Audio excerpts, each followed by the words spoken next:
Welcome back to the channel, everybody. I have a question for you on today's video. What do modern vehicles have in common with vehicles, say, designed in the 1950s and 60s, maybe even into the 70s, have in common? They, of course, have some things in common, the main goal being transportation, but in a lot of other ways, the ideas and the designs behind them, I would say, are vastly different. Why do I ask that question? Why do I bring that up? A couple of days ago, my dad and I were hanging out. He showed me a new channel that he had came across. The channel's not new, but he had just came across it recently. And I look at a variety of different content on YouTube from many different topics and walks of life. The gentleman's channel I'm talking about is a guy, it's called Uncle Tony's Garage, and he does a lot of things centered around mechanicking and working with your hands and some other different life topics, but it's a really good channel. I encourage you to go check it out. I'm obviously going to put a link to his channel in this video, but this is a semi-video response to this topic, the weaponization of the automotive industry. And of course, I will expand on that as we move on, but what does he mean by that? And that's why I posed the question of the difference of how things were made then and how they're made now. In looking at doing this video topic with you all, I started to do a little bit of research on my own. I've always had this feeling and gut hunch over the years.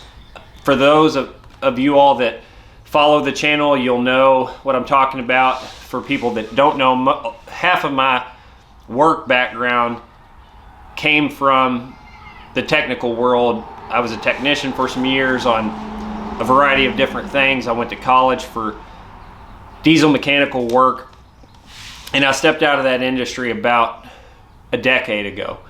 Now, obviously, if you keep up with the channel, obviously I do a fair amount of things working with my hands, and I still do turn wrenches like the motorcycles behind me, things like that. But he articulated it and put it into words in a way I hadn't really thought about it before, and the way that we're moving forward with the engineering of things.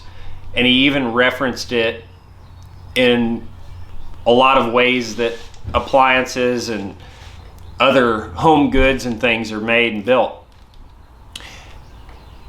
I dug into it online a little bit and was trying to pull up some different research on automobiles, how long things last, and you get information that just doesn't, a lot of it doesn't even sound right. Maybe I'm wrong. I highly doubt it, but if you look at the average life of a vehicle in the modern world, say 2023, I pulled the statistics up on it. The average life of a vehicle in 2023 was around 156,000 miles or 16 years. If you dig back into the 50s and 60s, it's drastically lower than that. It says the average lifespan was around 6 years for a vehicle in the 1950s and 60s. And that, to me, that doesn't even sound right. There's still cars on the road from that era. Yeah, maybe some of the components and parts and things like that needed to be serviced or worked on, but the lifespan on it was, as long as somebody was willing to maintain it, was pretty much infinite. I don't think you could say that about modern vehicles now. The truck that I have in the driveway, or my wife's car, is going to get to a point to where parts become obsolete, or the systems are proprietary in a way that I can't work on them. So I thought, this just doesn't even seem right. The information doesn't add up to what my gut tells me.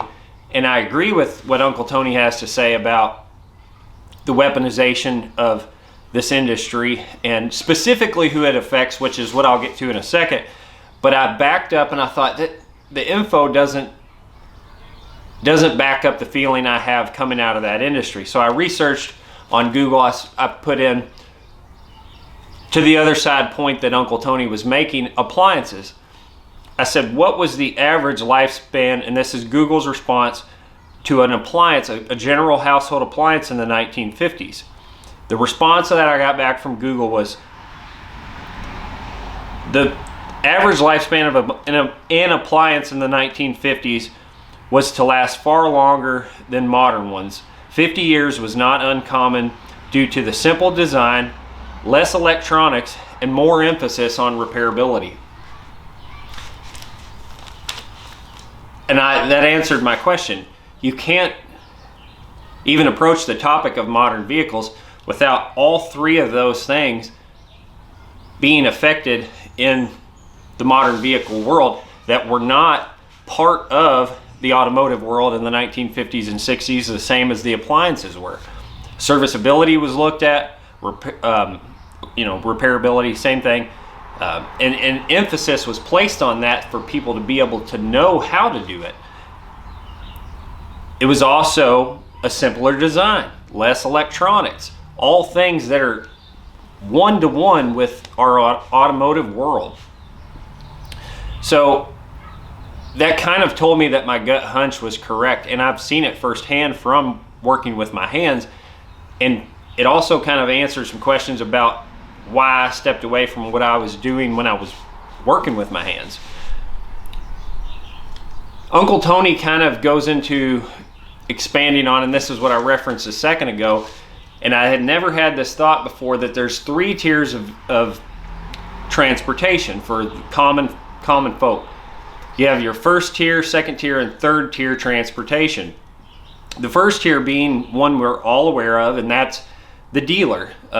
Most people, or some people, can go in and sit down and sign away payments and get a new vehicle, and there is your first tier. Then your second tier is that vehicle's had some life on it, they trade it back in, and most of the components are still under warranty. Maybe they took it some places for an oil change or to have the tires changed or something like that. That was not the dealer, but a lot of the mechanical components were still under warranty. And then you get to the third tier, which is, a lot of the vehicles that I've had over my life, probably a lot of the vehicles that you all have had over your life, and that is slowly being phased away. And that's what he is referring to as this weaponization in the automotive market. Things don't last, or they're proprietary, or they're only designed to last a certain amount of time. And I 100% agree with what he has to say about it. And coming from that industry, I know for a fact that that is how difficult things are getting for people, the common individual, to have a third tier vehicle. And that's, like he said, that's how most people get our start. You start getting on your feet, or you first get your license, and you get a higher mileage vehicle, and you have some maintenance to keep up with it. And those vehicles are slowly, by little, being phased out of the picture. They also are what keeps the industry thriving in the used part world. Your mom and pop's part store, your salvage yards, and all of those things. So there's a massive amount of industry that's affected when you try to phase away those third tier vehicles. I grew up in the 80s, so I was around to see the early 2000s cash for clunkers buyout that the government put forward, which was, I looked into the stats on this as well. They estimated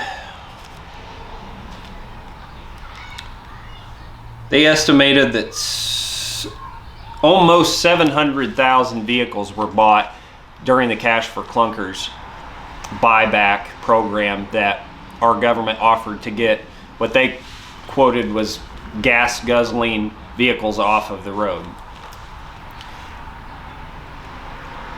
I guess part of me understands why they're trying to push for a more economic more environmentally friendly vehicle that's using less resources.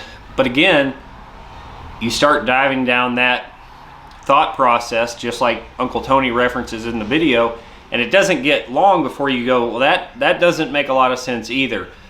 We can say we're about the reduction of resources and our carbon footprint and all those things, but when a vehicle's put into the junkyard that is either so proprietary that I can't fix it, or it's mechanically totaled, which is another part in his video where he's walking through the salvage yard showing vehicles that are physically perfect, however they were mechanically totaled, because whatever the component was to replace on the vehicle, maybe it was the electrical system or the engine or transmission, that vehicle is now mechanically totaled. That is a relatively new idea that hasn't even been around in the past vehicles I was speaking of. People kept vehicles until basically the entire shell of that vehicle was unrepairable, and then it was salvaged. Now you have a perfectly fine vehicle sitting there, but the amount of money that it would take to fix the mechanical piece far exceeds the value of putting that vehicle back on the road, which is absurd. So getting back to my point about the environmental impact, the carbon footprint that it takes, the part that's not factored into this is, what about the amount of industry and manufacturing that goes into all of the components that make that physically whole vehicle that's sitting there in the salvage yard? What does it take to get that vehicle to a point to where it's on the road? I'm talking from the bumpers, the tires, the wheels. Like he said, he had a piece of wire. How many thousands of feet of wire, hundreds of thousands of feet of wire are in a salvage yard that all takes a massive amount of manufacturing, whether that you trickle it all the way down to the bottom to where even copper's being ored and vehicles are being driven to and from a mine site to get that out of the ground, to then being put into a plant to where that copper's then worked and put into wire and then sheeted. And that's just one wire. That's not the dash, the doors, the seats, the tires, all of the parts and components that it takes to make up a whole vehicle are being pushed into a salvage yard, just like the rest of the things in our throwaway culture. And he said that about appliances. You kind of wonder why appliances have wheels on them. Maybe that's because they're meant to just come in and be wheeled out and thrown away. However, most of us, I'm not rich, and I assume most of you all are not as well.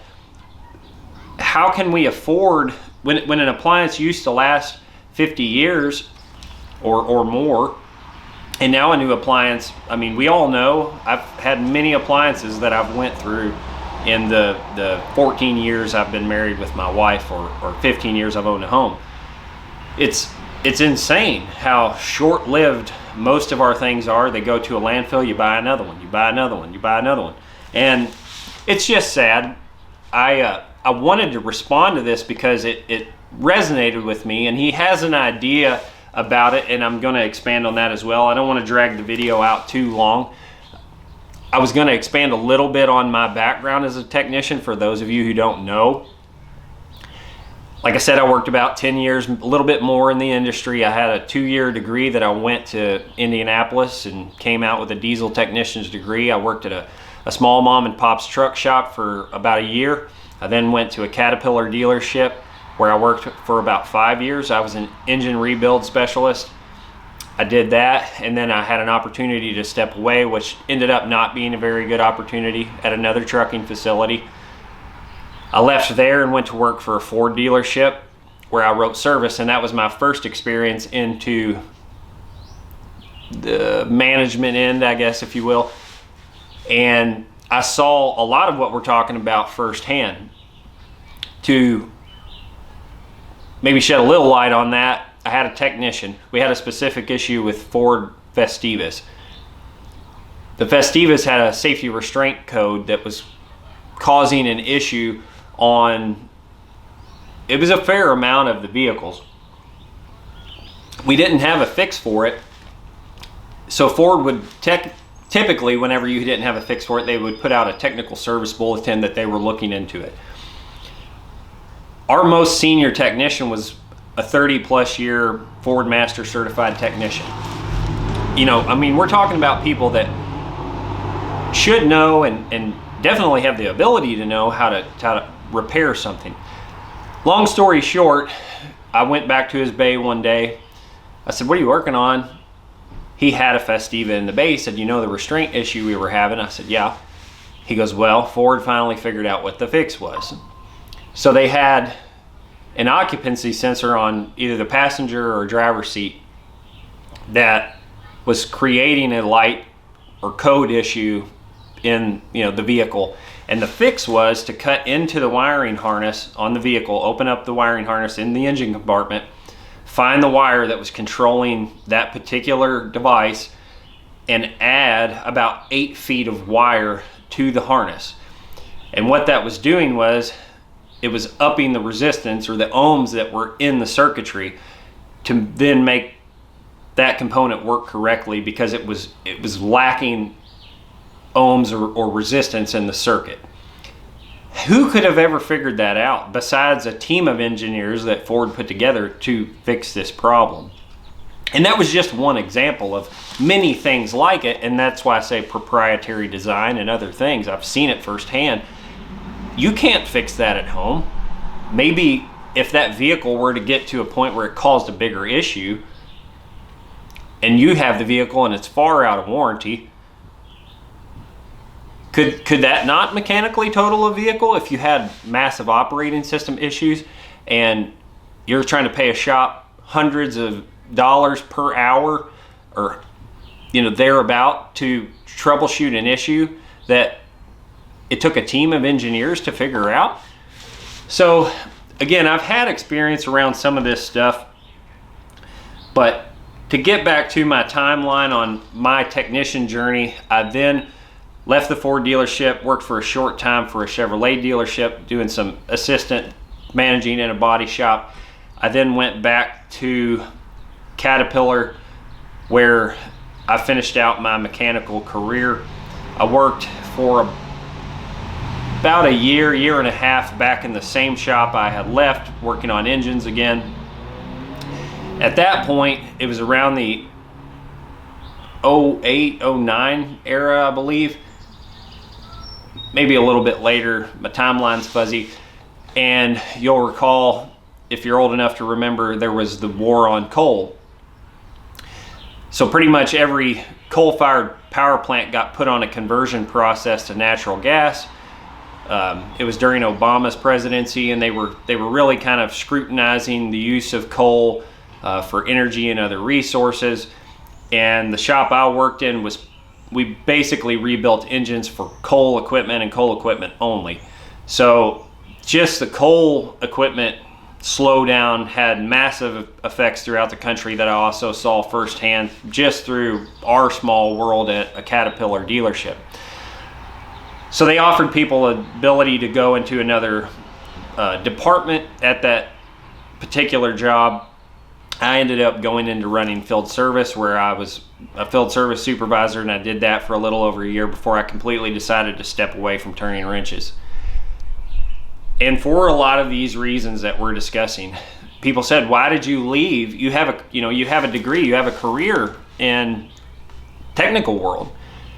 And I was to a point where working on things was not fun. It was very frustrating as a mechanic and a technician to try to, we want to fix something. That's what gives us our inspiration at the end of the day, that I got that done, I got that taken care of, or I know something, or I figured it out. But some of these issues are getting to a point where you can't. And I'll be the first to admit there's many people out there far smarter than I am that could fix some of the issues that maybe I would have ran up against as a technician. But little by little, you're seeing it get to a point to where if you don't have the computer software, the specific tools, and a team of people behind you, it's getting difficult.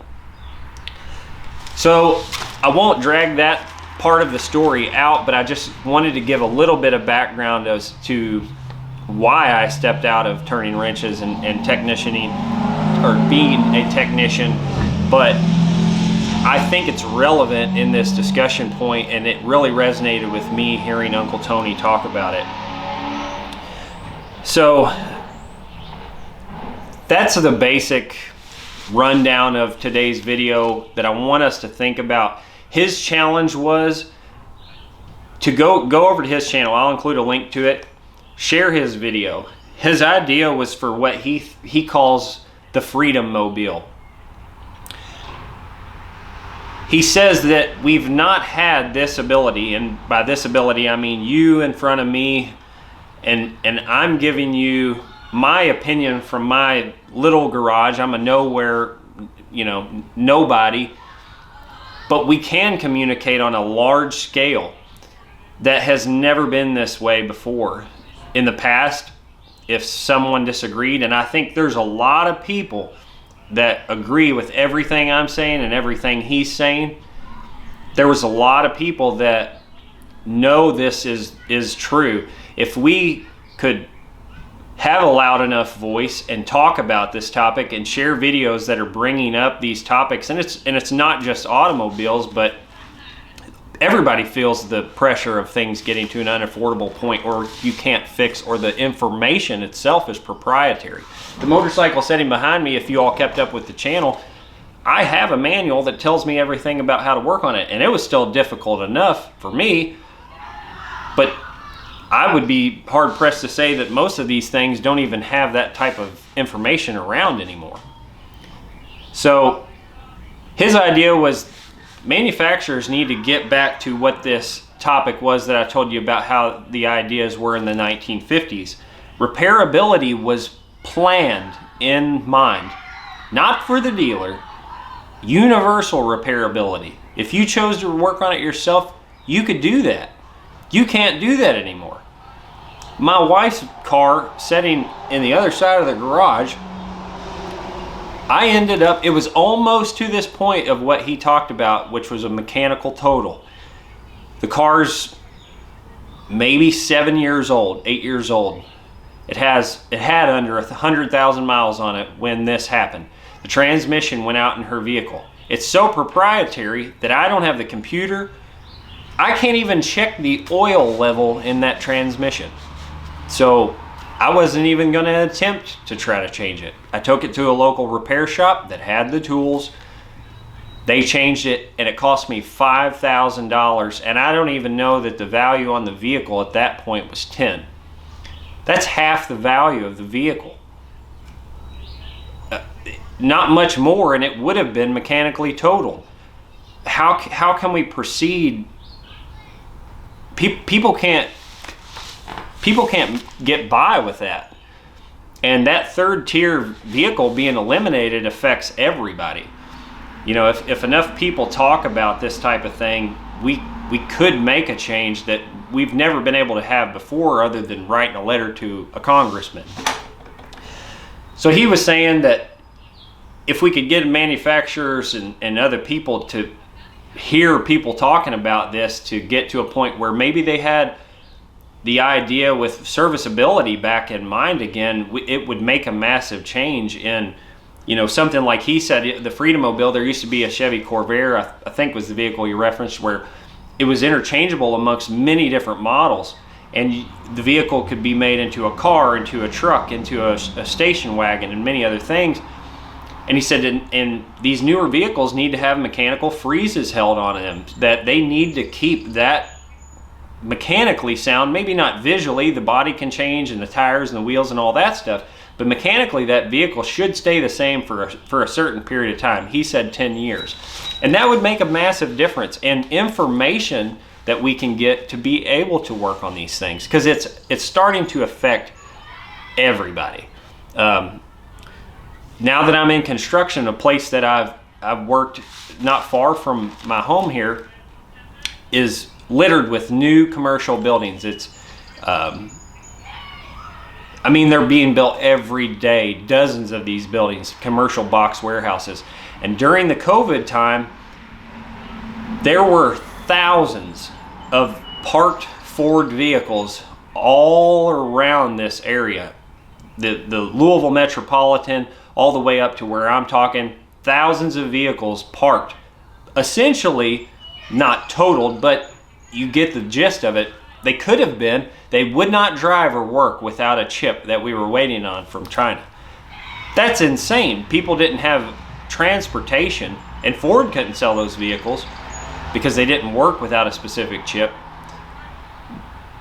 There's something wrong there. I think every mechanic, I've felt this for years, is that we are going to see a tipping point in the manufacturing process to where people have had enough of technology and integration into vehicles that they're absurdities. There's things that are not needed for daily function and commute to work and travel. You can't hardly even find a basic work vehicle anymore that has crank windows, a rubber floor, and things that aren't going to break, that you just need to run the vehicle back and forth and do construction or a mechanic or whatever.